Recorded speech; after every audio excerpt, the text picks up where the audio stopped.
total exoneration. It's a shame that our country had to go through this. To be honest, it's a shame that your president has had to go through this. After a weekend review, Attorney General William Barr released a 4-page summary of Special Counsel Robert Mueller's Russia investigation.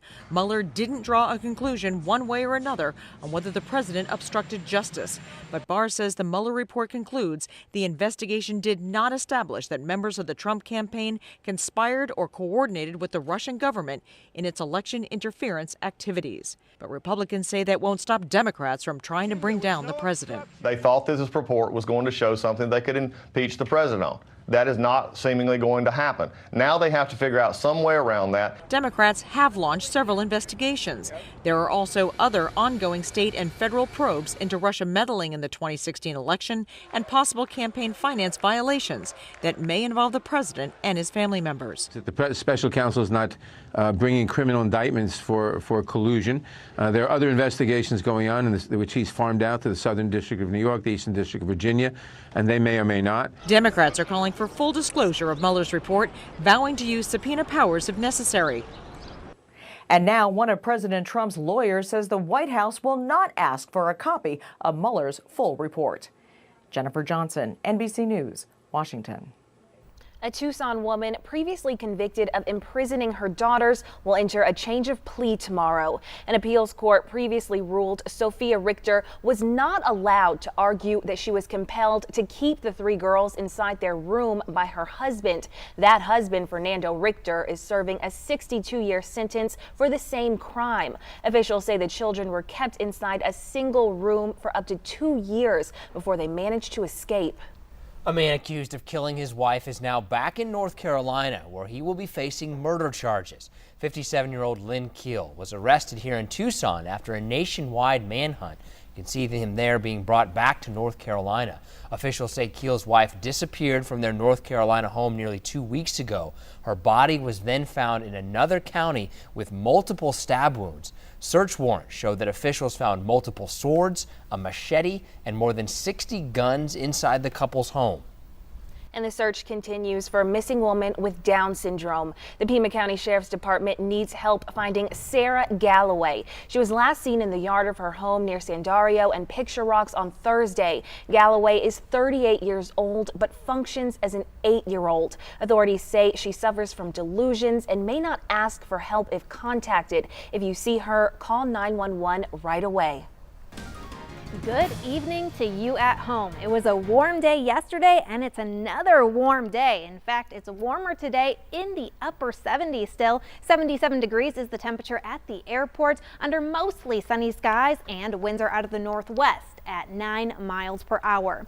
But temperatures are generally in the mid 70s metro-wide, 75 in Oro Valley, 77 at the airport, and 74 at Davis-Monthan. South of the Tucson metro, we're seeing the low 70s. It's 71 in Bisbee, 73 in Douglas, and 69 in Sonoyta. Checking out our satellite radar, we can see clear conditions across the board, but just a few wispy clouds rolling in from time to time. But we are going to be dry this week in southern Arizona. High pressure is going to continue building aloft, and we're going to see that high pressure amplify. In fact, could we hit the 90-degree mark on Tuesday? I'll break that down coming up in our full forecast. Nick, Aaliyah. All right, thanks, Stephanie. A local nonprofit is giving women diagnosed with HIV or AIDS a complete makeover from head to toe. News 4 Tucson's Danelle Confair caught up with some of the incredible ladies that put on this event every year. It's new at 5:30.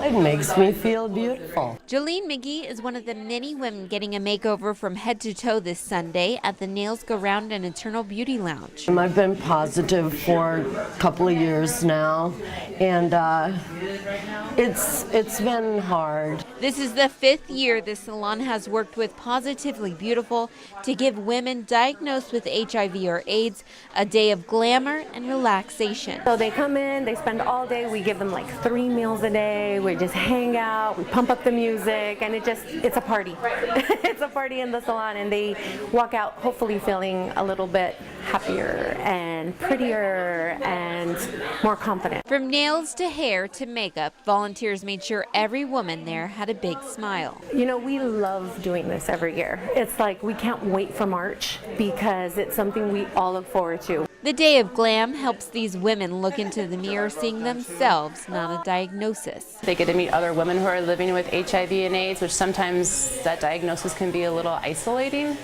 So they meet other folks who are living with their same condition. For more information on Positively Beautiful, head to our website at kvoa.com. I'm Danelle Confair, News 4 Tucson.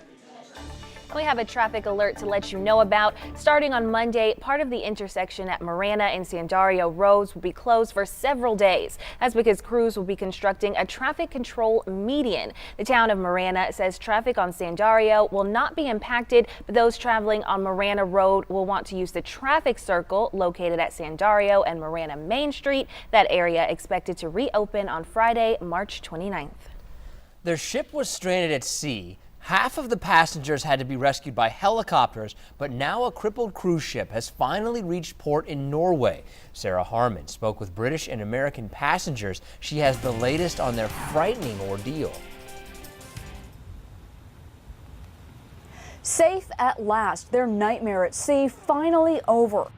More than 24 hours after their ship put out a Mayday call, the passengers on board the Viking Sky have now reached safety.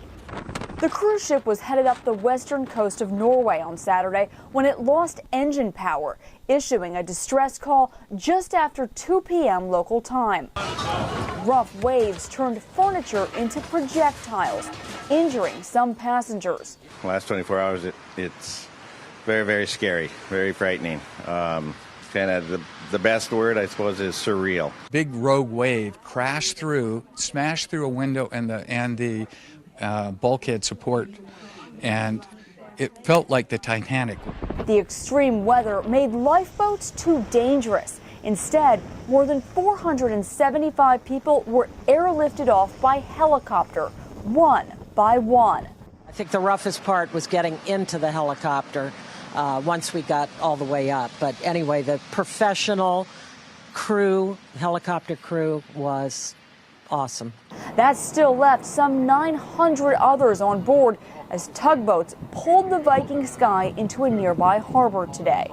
Among them, about 600 U.S. citizens now being assisted by the American Embassy in Norway after their dream vacation turned into a rescue operation.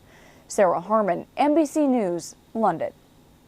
Coming up next on News 4 Tucson Live at 5:30, a local high school wrestling team is helping raise money for a baby in need of a heart.